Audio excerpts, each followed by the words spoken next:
जय हिंद दोस्तों। स्वागत है अभिषेक एजुकेशन स्टडी में। तो आज फिर से हम एक नया क्लास लेकर के आए हैं। वो क्लास 10 का साइंस चैप्टर 1 का वीवीआई मोस्ट ऑब्जेक्टिव क्वेश्चन जो चैप्टर 1 से लिया गया है। जो पार्ट चैप्टर 1 का जो नाम है रासायनिक अभिक्रिया। ठीक है, तो चलिए हम लोग आंसर देखते हैं जो बोर्ड के लिए अति महत्वपूर्ण है। और ये प्रश्न एनसीईआरटी बुक से लिया गया है, जो सभी बोर्ड के विद्यार्थी इसको पढ़ सकते हैं या देख सकते हैं। ठीक है, तो चलिए सवाल को देखते हैं क्या कह रहा है। 1 नंबर का सवाल कि कौन सी अभिक्रिया ऊर्जा अवशोषित करती है। ठीक है, कह रहा है कि कौन सी अभिक्रिया ऊर्जा अवशोषित करती है। ठीक है, ए बोल रहा है अपघटन की अभिक्रिया ऊर्जा अवशोषित करती है, बी बोल रहा है कि संयोजन की अभिक्रिया ऊर्जा अवशोषित करती है, या सी बोल रहा है एंडोथर्मिक अभिक्रिया ऊर्जा अवशोषित करती है, और डी बोल रहा है एक्सोथर्मिक अभिक्रिया ऊर्जा अवशोषित करती है। तो इसका जो राइट आंसर होगा दोस्तों C number, option number C, endothermic अभिक्रिया क्या करती है दोस्तों, ऊर्जा को अवशोषित करती है। ठीक है, अगला देखिए सवाल क्या कह रहा है कि भोजन में वसा का विघटन किस अभिक्रिया से होता है। जो भोजन में वसा का जो विघटन किस अभिक्रिया से होता है दोस्तों। ठीक है, तो बोल रहा है ऑप्शन देखिए क्या बोल रहा है। ए बोल रहा है संयोजन, बी बोल रहा है उदासीनीकरण, सी बोल रहा है विस्थापन, डी बोल रहा है अपघटन। ठीक है, इसका जो राइट आंसर हो जाएगा अब दोस्तों डी, ऑप्शन डी, अपघटन की अभिक्रिया क्या करती है, भोजन वसा का विघटन किस अभिक्रिया में करती है, तो दोस्तों अपघटन की अभिक्रिया से होता है। ठीक है, अगला देखिए 3 नंबर का सवाल बोल रहा है कि निम्न में से कौन सी रासायनिक अभिक्रिया नहीं है। बोल रहा है कि निम्न में से कौन सी रासायनिक अभिक्रिया नहीं है। ठीक है, ये ऑप्शन देखिए बर्फ़ का पिघलना, बी बोल रहा है लोहा का जंग लगना या दूध का खट्टा होना, और डी बोल रहा है रोटी का पकना। तो इसका राइट आंसर हो जाएगा ए, क्या होगा दोस्तों, ए, जो कि सही है आंसर। ये बोल रहा है कि निम्न में से कौन सी रासायनिक अभिक्रिया नहीं है, तो बर्फ़ का पिघलना, ऑप्शन ए। ठीक है, देखिए अगला सवाल देखिए, अवक्षय उत्प्रेरक का अर्थ है। इसका अवक्षय उत्प्रेरक का अर्थ पूछ रहा है दोस्तों क्या है। ऑप्शन देखिए बोल रहा है कि जो अभिक्रिया को धीमा करता है, बी बोल रहा है जो स्वयं अभिक्रिया में भाग लेता है, और सी बोल रहा है जो उत्पाद बनाता है, और डी क्या बोल रहा है कि जो अभिक्रिया को गति देता है लेकिन स्वयं और परिवर्तित रहता है। ठीक है, अवक्षय उत्प्रेरक का अर्थ है जो अभिक्रिया को गति देता है लेकिन स्वयं और परिवर्तित रहता है। तो इसका राइट आंसर हो जाएगा ऑप्शन नंबर डी। ठीक है, नहीं भूलिएगा। देखिए अगला सवाल देखिए क्या बोल रहा है, किस अभिक्रिया में ताप उत्पन्न होता है। ताप, किस अभिक्रिया में ताप का उत्पन्न होता है दोस्तों। ठीक है, किस अभिक्रिया में ताप उत्पन्न होता है। तो ऑप्शन देखिए, ए बोल रहा है कि एंडोथर्मिक होता है, बी बोलता है कि अपघटन, सी बोल रहा है एक्सोथर्मिक, और डी बोल रहा है उदासीनीकरण। ठीक है, तो इसका राइट आंसर हो जाएगा ऑप्शन नंबर सी। ठीक है, C is the right answer. ठीक है, अगला देखिए क्या बोल रहा है। 6 नंबर का सवाल बोल रहा है कि लाल लिटमस नीला हो जाता है जब वह किसके संपर्क में आता है दोस्तों। ठीक है, लाल लिटमस नीला हो जाता है जब वह किसके संपर्क में आता है। ऑप्शन देखिए अम्ल, बी देखिए क्षार के संपर्क में आता है तो नीला होता है, कि नमक के संपर्क में आता है या जल के संपर्क में आता है। इसका राइट आंसर हो जाएगा बी। ठीक है दोस्तों, आंसर ऑप्शन नंबर बी, क्षार का जब संपर्क में आता है तो लाल लिटमस क्या होता है, नीला हो जाता है दोस्तों। ठीक है, अगला देखिए 7 नंबर क्या बोल रहा है कि संतुलित रासायनिक समीकरण क्या दर्शाता है।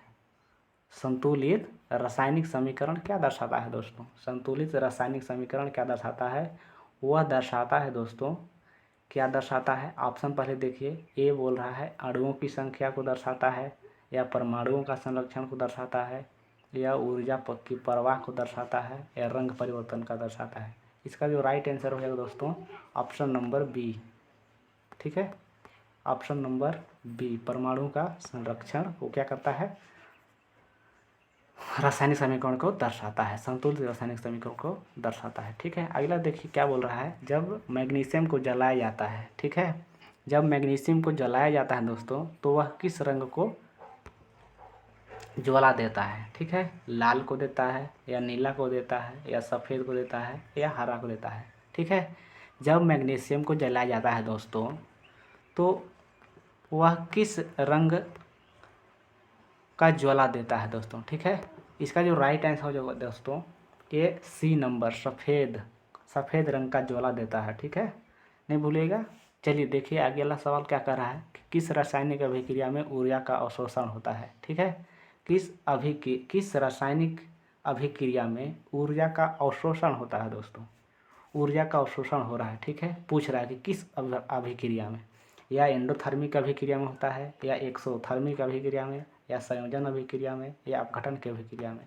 ठीक है, तो इसका जो राइट आंसर हो जाएगा दोस्तों ऑप्शन नंबर ए, एंडोथर्मिक अभिक्रिया में क्या होती है दोस्तों? ऊर्जा का अवशोषण होता है। ठीक है, अगला देखिए क्या बोल रहा है। 10 नंबर का सवाल बोल रहा है कि संतुलित समीकरण में ऑक्सीजन के परमाणु दोनों ओर बराबर क्यों होने चाहिए? क्यों होने चाहिए दोस्तों?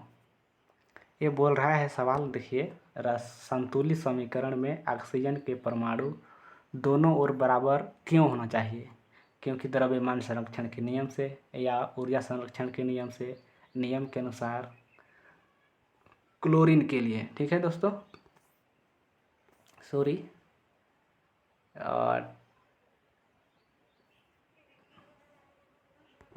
दोस्तों, थोड़ा सा टेक्निकल इशू के वजह से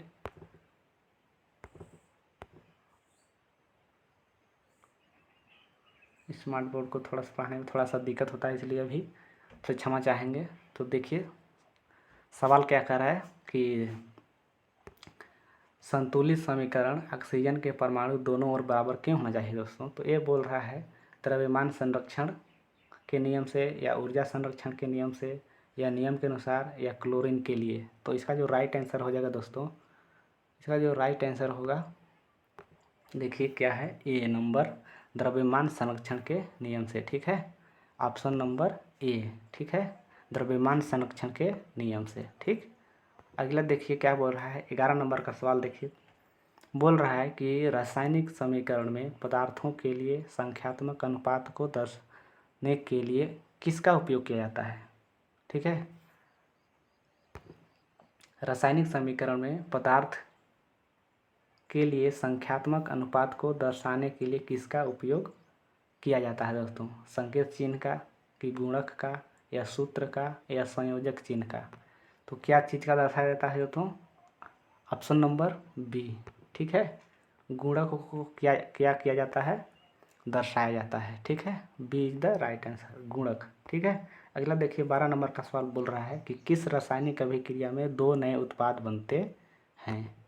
किस रासायनिक अभिक्रिया में दो नए उत्पाद बनते हैं और अभिकारकों का आपसी आदान प्रदान होता है? या ऑप्शन देखिए क्या बोल रहा है, संयोजन, बी बोल रहा है विस्थापन, या दोहरा विस्थापन, डी बोल रहा है अपघटन। ठीक है, तो इसका राइट आंसर हो जाएगा ऑप्शन नंबर सी। ठीक है, दोहरा विस्थापन। ठीक, क्या होता है? रासायनिक अभिक्रिया में दो नए उत्पाद बनते हैं और अभिकारकों का आपसी आदान प्रदान होता है, तो क्या कहलाता है? दोहरा विस्थापन। ठीक है, अगला देखिए 13 नंबर क्या बोल रहा है, किस प्रकार की अभिक्रिया में दो यौगिक मिलकर एक नया यौगिक बनाते हैं? क्या बोल रहा है कि किस प्रकार की अभिक्रिया में दो यौगिक मिलकर एक नया यौगिक बनाते हैं? तो ऑप्शन क्या है, ए अपघटन की अभिक्रिया, या संयोजन की अभिक्रिया, या विस्थापन की अभिक्रिया, या डी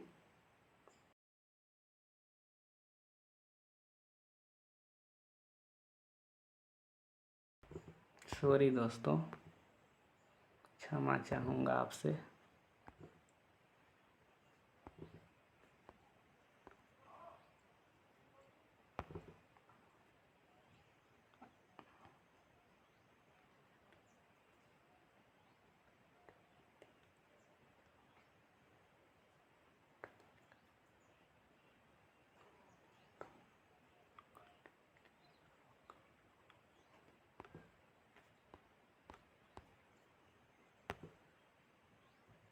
हेलो।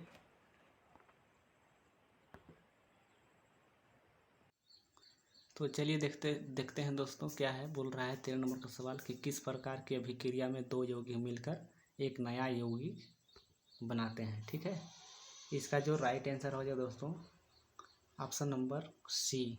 ठीक है, विस्थापन की अभिक्रिया में क्या होता है, दो यौगिक जब मिलते हैं तो एक नया यौगिक बनाते हैं दोस्तों। ठीक है, अगला सवाल देखिए, ऑप्शन नंबर उसका हो जाएगा सी। ठीक है, अगला सवाल देखिए 14 नंबर का क्या बोल रहा है कि रासायनिक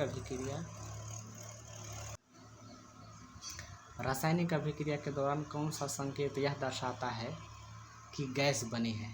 क्या बोल रहा है कि रासायनिक अभिक्रिया के दौरान कौन सा संकेत यह दर्शाता है कि गैस बनी है दोस्तों। ये बोल रहा है कि गंध का बनना, या निरंतर बुलबुले उठना, सी बोल रहा है ताप का उत्सर्जन, डी बोल रहा है रंग का बदलना। ठीक है, तो इसका जो राइट आंसर होएगा दोस्तों बी, ऑप्शन नंबर बी, निरंतर बुलबुला उठना यह दर्शाता है कि क्या हो रहा है दोस्तों, गैस बन रहा है। ठीक है, अगला सवाल देखिए 15 नंबर क्या बोल रहा है कि रासायनिक अभिक्रिया में ये जो चिन्ह है दोस्तों, ठीक है, ये जो चिन्ह है दोस्तों ये ऐसे है। ठीक है, वो टाइपिंग थोड़ा सा मिस्टेक हो गया है तो ये उस चीज़ का सीन है, तो ये कंफ्यूज मत होइएगा। ठीक है, ये रासायनिक, वो बोल रहा है सवाल कि रासायनिक अभिक्रिया में ये जो चिन्ह है इसका, ये ऐसे चिन्ह है दोस्तों। ठीक है, तो चिन्ह का अर्थ क्या होता है दोस्तों, इसका ये क्या दर्शाता है, समान या उत्पादन या गुण करना या जोड़ना। इसका जो राइट आंसर हो जाएगा दोस्तों ऑप्शन नंबर बी, ये उत्पाद को दर्शाता है दोस्तों। ठीक है, ये उत्पाद को दर्शाता है, यहाँ ये ऐसे रहता है दोस्तों। ठीक है, वो टाइपिंग थोड़ा मिस्टेक हो गया है, क्षमा चाहूँगा आपसे। ठीक है, तो भूलिएगा नहीं, वो जो चिन्ह बोल रहा है कि रासायनिक अभिक्रिया में ये जो चिन्ह है ऐसे, वो किस चिन्ह का अर्थ है, ये उसका अर्थ क्या पूछ रहा है, तो उसका जो अर्थ है दोस्तों उत्पाद। ठीक है, ऑप्शन नंबर बी। देखिए अगला सवाल क्या बोल रहा है, 16 नंबर का सवाल बोल रहा है कि कौन सा एक अवक्षय उत्प्रेरक है। ठीक है, कौन सा एक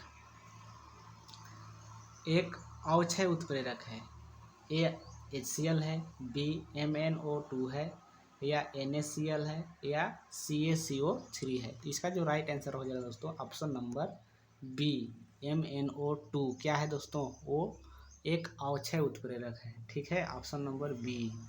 अगला सवाल देखिए क्या बोल रहा है कि 17 नंबर बोल रहा है कि FeSO4 को घाटन करने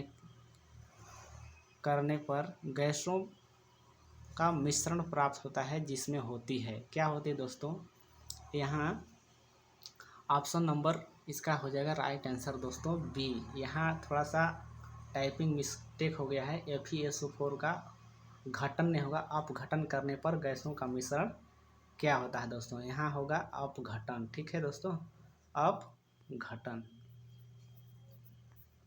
ठीक है, तो भूलिएगा नहीं, वहाँ थोड़ा सा टाइपिंग मिस्टेक हो गया है, क्षमा चाहूँगा आपसे। ठीक है, तो इसका राइट आंसर हो जाएगा दोस्तों ऑप्शन नंबर बी। ठीक है, SO2 और SO3। ठीक है, अगला सवाल देखिए, CuO में ऑक्सीजन हटाने की प्रक्रिया को क्या कहते हैं। CuO ऑक्सीजन हटाने की प्रक्रिया को क्या कहते हैं, ऑक्सीकरण कहते हैं, या विस्थापन कहते हैं, या अपचयन कहते हैं, या संयोजन कहते हैं। इसका जो राइट आंसर हो जाएगा दोस्तों ऑप्शन नंबर सी, अपचयन कहते हैं। ठीक है, चलिए अगला सवाल देखिए 19 नंबर क्या बोल रहा है कि कौन सा पदार्थ नीले लिटमस को लाल कर देता है। कौन सा पदार्थ नीले लिटमस को लाल कर देता है। ठीक है, NaOH है, या HCl है, या NaCl है, या डी नंबर बोल रहा है CH3COOH है। कौन है दोस्तों, इसका जो राइट आंसर हो जाएगा दोस्तों HCl है। ठीक है, बी, ऑप्शन नंबर बी। ठीक है, अगला सवाल देखिए, रासायनिक समीकरण को संतुलित करना क्यों आवश्यक है दोस्तों, क्यों रासायनिक समीकरण संतुलित करना क्यों आवश्यक है? यह समय की बचत के लिए, परमाणु को संरक्षण हेतु, पाठ्य पुस्तक के अनुसार, डी बोल रहा है प्रयोगशाला के नियमों से। इसका जो राइट आंसर हो जाएगा दोस्तों ऑप्शन नंबर बी। ठीक है, ऑप्शन नंबर बी, परमाणुओं के संरक्षण हेतु। देखिए 21 नंबर का सवाल बोल रहा है कि रासायनिक समीकरण संतुलित करने के लिए किस नियम का पालन किया जाता है? ठीक है, रासायनिक समीकरण संतुलित करने के लिए किस नियम का पालन किया जाता है? ठीक है, ऊर्जा संरक्षण, द्रव्यमान संरक्षण, सी में बोल रहा है चार्ज संरक्षण, डी बोल रहा है ताप संरक्षण। तो इसका ऑप्शन नंबर बी हो जाएगा, द्रव्यमान संरक्षण पालन किया जाता है। ठीक है, क्या करने के लिए? रासायनिक समीकरण को संतुलित करने के लिए किस नियम का पालन किया जाता है दोस्तों? द्रव्यमान संरक्षण का नियम का पालन किया जाता है। ठीक है, अगला सवाल देखिए, किस अभिक्रिया में प्रकाश आवश्यक होता है? ठीक है, किस अभिक्रिया में प्रकाश आवश्यक होता है दोस्तों? ये बोल रहा है फोटो अपघटन, बी बोल रहा है थर्मल अपघटन, सी बोल रहा है एंडोथर्मिक, डी बोल रहा है एक्सोथर्मिक। ठीक है, इसका जो राइट आंसर हो जाएगा दोस्तों ऑप्शन नंबर ए, फोटो अपघटन क्या होता है? अभिक्रिया में प्रकाश आवश्यक होता है। ठीक है, फोटो अपघटन अभिक्रिया में प्रकाश का आवश्यक होता है। ठीक है, चलिए अगला सवाल देखिए, अभिकारकों और उत्पादकों को जोड़ने वाला चिन्ह कौन होता है? ठीक है, अभिकारकों और उत्पादकों को जोड़ने वाला चिन्ह कौन होता है? ठीक है, तो इसका जो राइट आंसर हो जाएगा ऑप्शन नंबर सी। ठीक है, ये जो चिन्ह है दोस्तों ये ऐसे है। ठीक है, तो टाइपिंग वहाँ हुआ नहीं इसलिए वो लगा दिया गया है। ठीक है, क्षमा चाहूँगा आपसे। अगला सवाल देखिए क्या बोल रहा है, 24 नंबर का सवाल बोल रहा है कि यदि रासायनिक अभिक्रिया में ताप निकलता है, क्या निकलता है? ताप निकलता है, तो वह कैसी अभिक्रिया होगी? बोल रहा है कि यदि रासायनिक अभिक्रिया में ताप निकलेगा, क्या निकलेगा? ताप निकलता है, तो वह कैसी अभिक्रिया दोस्तों? एंडोथर्मिक है या फोटोकेमिकल है या एक्सोथर्मिक है या कुचालक है? कैसी अभिक्रिया है? तो ये जो अभिक्रिया है दोस्तों एक्सोथर्मिक है। क्या कर रही है? क्यों? क्योंकि उस अभिक्रिया में ताप को क्या कर रहा है? निकाल रहा है। तो कौन सा अभिक्रिया हो जाएगा दोस्तों? एक्सोथर्मिक। ठीक है, अगला देखिए 25 नंबर का सवाल बोल रहा है कि रासायनिक अभिक्रियाओं में द्रव्यमान संरक्षण के नियम किसने दिया दोस्तों? रासायनिक अभिक्रियाओं में द्रव्यमान संरक्षण के नियम किसने दिया? ए में बोल रहा है न्यूटन ने दिया, या लावाइजिए ने दिया, या डाल्टन ने दिया, या बॉयल ने दिया। किसने दिया? तो इसका जो राइट आंसर होगा ऑप्शन नंबर बी, लावाइजिए। ठीक है, ऑप्शन नंबर बी। ठीक है, चलिए अगला सवाल देखिए क्या बोल रहा है, 26 नंबर का सवाल, चूने के पानी में अधिक CO2 मिलाने पर क्या होता है? बताइए, चूने के पानी में अधिक CO2 मिलाने पर क्या होता है? दूधिया रंग हटता है, या दूधिया रंग बढ़ता है, या रंग नीला हो जाता है, या डी बोल रहा है कोई परिवर्तन नहीं होता है। क्या होता है? इसका जो राइट आंसर हो जाएगा दोस्तों दूधिया रंग हटता है, ऑप्शन नंबर ए। ठीक है, चलिए अगला सवाल देखते हैं, 27 नंबर क्या बोल रहा है कि रासायनिक अभिक्रिया में गंध का उत्पन्न होना दर्शाता है कि? क्या दर्शाता है दोस्तों? बताइए क्या दर्शाता है? द्रव्यमान का कम हो रहा है, या गैस बन रहा है, या नई वस्तु बन रही है, कुछ नया बदल रहा है। ठीक है, सॉरी दोस्तों,